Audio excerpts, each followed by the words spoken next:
북이스라엘의 여로보암 왕은 하나님 앞에 씻을 수 없는 죄를 짓고 그리고 죽습니다. 그리고 이제 이 열왕기서는 남유다로 그 이야기의 방향을 틉니다.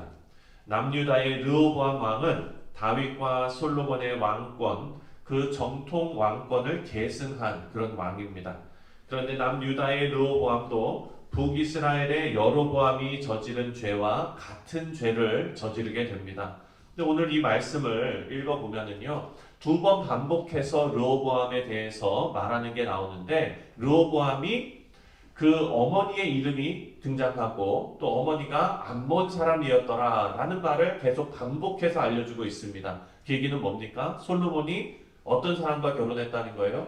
이방 여자와. 네. 그리고 나서 그 사이에 태어난 사람이 이 르호보암 왕이라는 겁니다. 그리고 22절 말씀을 보면 유다가 여호와 보시기에 악을 행하되 그의 조상들이 행한 모든 일보다 뛰어나게 하여 그 범한 죄로 여호와를 노엽게 하였으니 라고 기록합니다. 조상들보다 더 뛰어나게 하나님을 섬기면 좋겠는데 죄 짓는 일에 조상들보다 더 뛰어난 것이 참 안타까운 것입니다. 우리가 바라고 기도하기는 우리 사랑하는 성도님들 여러분들의 가정에 자손 대대로 여러분의 자손들이 조상들보다 더 뛰어나게 하나님 섬기시는 귀한 신앙의 가정들 다 되시기를 주님의 이름으로 축복합니다. 아멘. 하나님께서 예루살렘에 하나님의 이름을 두시려고 택하셨습니다. 유다는 그렇지만 하나님의 기대를 완전히 저버렸습니다. 25절 이하를 보면 애굽의 왕 시삭이 유다를 침공합니다. 그리고 열왕기 저자는 이 일이 하나님께서 유다를 심판하시는 일이었다라는 것을 암시하고 있습니다. 사실 애굽은요, 솔로몬 때부터 이스라엘과 친하게 지냈죠. 솔로몬이 왕이 되면서 애굽의 공주와 결혼을 하고 정략 결혼을 하면서 동맹을 맺었습니다. 그런데 BC 926년에 이 시삭이 이스라엘을 침공하면서 이 동맹이 깨졌다는 것을 보여줍니다. 르호보암의 죄로 말미암아서 쇠퇴하게 된 유다는 솔로몬이 이루었던 모든 업적과 그리고 그 부와 명성과 이 모든 것을 다 초라하게 만들어 버렸습니다. 그리고 30절을 보면 대외 관계만 어그러진 것이 아니고요. 30절을 보니까 남북 관계도 적대 관계가 지속되었다는 것을 알 수가 있습니다. 르호보암과 여로보암 사이에 항상 전쟁이 있으니라. 이런 상황에서 국제적으로도 불안정한 그런 상황을 맞게 된 것입니다. 이런 남유다를 바라보면서 우리가 몇 가지 영적 교훈을 얻을 수 있습니다. 먼저 25절과 26절을 우리 함께 다시 한번 읽겠습니다. 25절, 26절 시작. 르호보암 왕 제5년에 애굽의 왕 시삭이 올라와서 예루살렘을 치고 여호와의 성전의 보물과 왕궁의 보물을 모두 빼앗고 또 솔로몬이 만든 금 방패를 다 빼앗은지라. 아멘.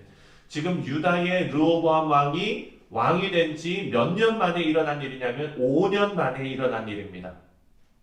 그런데 애굽의 왕 시삭이 왕이 된 것은 언제 왕이 됐냐면 솔로몬 시대에 왕이 됐어요. 솔로몬이 여러분 40년 왕으로 다스리지 않았습니까? 그런데 솔로몬이 25년째 되던 해에 이 시삭이 그 애굽의 왕이 되었습니다. 그러니까 40년 통치 기간 동안에 25년째 정도 되었다. 그러면은 솔로몬의 왕권이 어땠다는 거예요? 엄청나게 강했던, 아주 위엄이 있었던 그 시기에 지금 시삭은 애굽의 왕이 된 것입니다.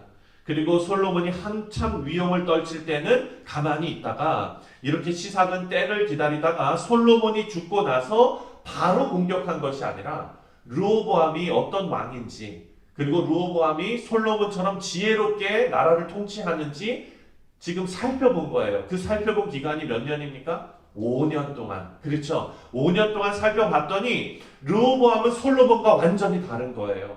나라가 망해가고 있어요. 그러니까 이 시삭은 때가 되었다고 판단해서 예루살렘을 침공합니다. 솔로몬이 축적해 놓았던 모든 보물을 다 빼앗고, 그리고 예루살렘 그 성전의 아름다운 그 보물을 다 빼앗고, 오늘 말씀을 보니까 특별히 금방패라는 단어를 계속 얘기하고 있습니다.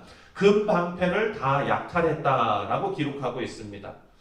우리는 이 사건을요, 여러분, 영적으로 바라볼 수 있어야 합니다. 이 남유다의 문제는 솔로몬이 하나님을 떠날 때부터 먼저 시작되고 있었던 것입니다. 그리고 이어서 르호보암이 하나님의 길을 떠났기 때문에 하나님께서 남유다를 심판하시는 일입니다. 이렇게 하나님의 백성이 하나님을 떠나서 악한 길로 들어서자마자 가장 먼저 활개치는 세력이 뭡니까? 바로 사탄의 세력이라는 거예요.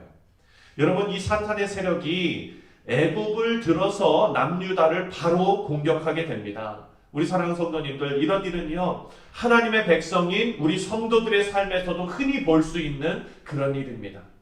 베드로 사도가 우리에게 뭐라고 권면합니까? 베드로전서 5장 8절을 보면 근신하라, 깨어라, 너희 대적 마귀가 우는 사자같이 두루 삼키며 삼킬 자를 찾나니 라고 말합니다. 그리고 우리에게 근신하라, 깨어있으라 말합니다. 우리 모두는 근신하고 깨어있어야 합니다. 마귀가 우는 사자와 같이 두루 살피고 있다는 것입니다. 삼킬 자를 찾습니다. 그 삼킬 자가 누구냐? 바로 우리의 피난처 되신 하나님을 떠나서 악한 길로 들어서는 자입니다. 이어서 27절과 28절을 보면 남유다가 어떻게 변하는지가 나옵니다. 우리 27절과 28절 함께 읽겠습니다. 시작. 르호보암 왕이 대신 노스로 방패를 만들어 왕궁 문을 지키는 시위 대장의 손에 맡김에, 잠시만요. 여기에서 르호보암 왕이 그 대신 노스로 방패를 만들어, 이 그 대신은 뭐죠? 금방패죠. 그러니까 금방패가 놋방패로 바뀐 겁니다. 자, 28절 시작. 왕이 여호와의 성전에 들어갈 때마다 시위하는 자가 그 방패를 들고 갔다가 시위소로 도로 가져갔더라. 아멘.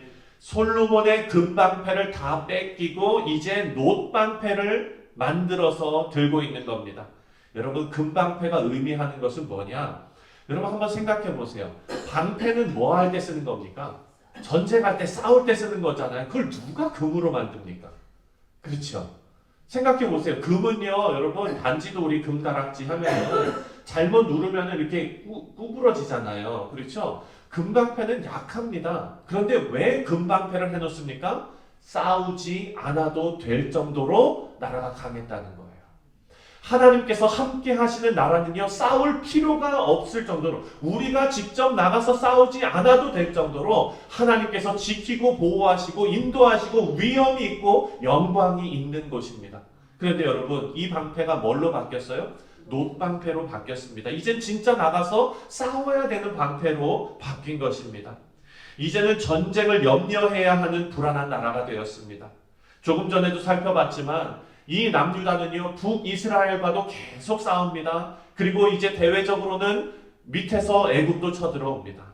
우리 사랑하는 성도님들, 진정한 신앙생활은 우리가 싸우는 삶이 아니라 하나님의 영광 안에서, 하나님의 보호하심 안에서 사는 삶임을 믿으시기 바랍니다. 우리가 아무리 우리 자녀들을 지키려고 노력하고, 우리가 아무리 우리 교회를 지키려고 노력하고, 우리 가정을 지키려고 노력해도 하나님의 보호하심 안에 있어야 함을 우리가 알게 됩니다.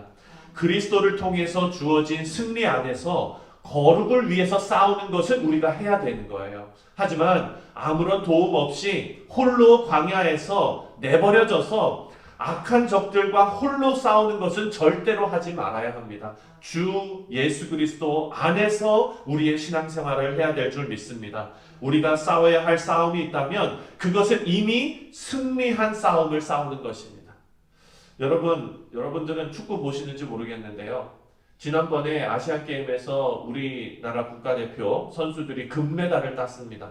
네, 그 금메달을 따면서 우리가 늘 응원하는 우리 슛돌이 이강인 선수가 군대를 안 가게 됐어요. 금메달 따면 군대 안 가요. 네, 그렇게 돼가지고 지금 이제 유럽에서 이제 아마 정말 손흥민처럼 잘할 것 같아요. 그런데 그 게임을 제가 그 라이브로 보고 그리고 나서 다시 한번 보고 싶어가지고 이제 녹화된 방송을 보는데요. 라이브로 볼 때는 아주 그냥 마음이 조마조마하면서 우리 강인이 군대 가면 어떡하나 막 이랬는데 여러분 결과를 알고 보는 게임은 어떻습니까? 편안하게 보는 거예요 그냥. 네, 일본이 시작하자마자 한 골 넣었거든요. 그 골을 넣어도 그 골을 우리가 먹혀도 결과를 아니까 편안하게 보는 거예요. 근데 여러분 우리 신앙생활은 그렇다는 겁니다. 우리는 천국 백성으로 그리스도를 통해서 이미 승리가 주어진 교회이고 가정이고 성도님인 줄 믿습니다. 그리고 우리가 매일매일 싸우는 이 싸움은 거룩을 위한 싸움입니다.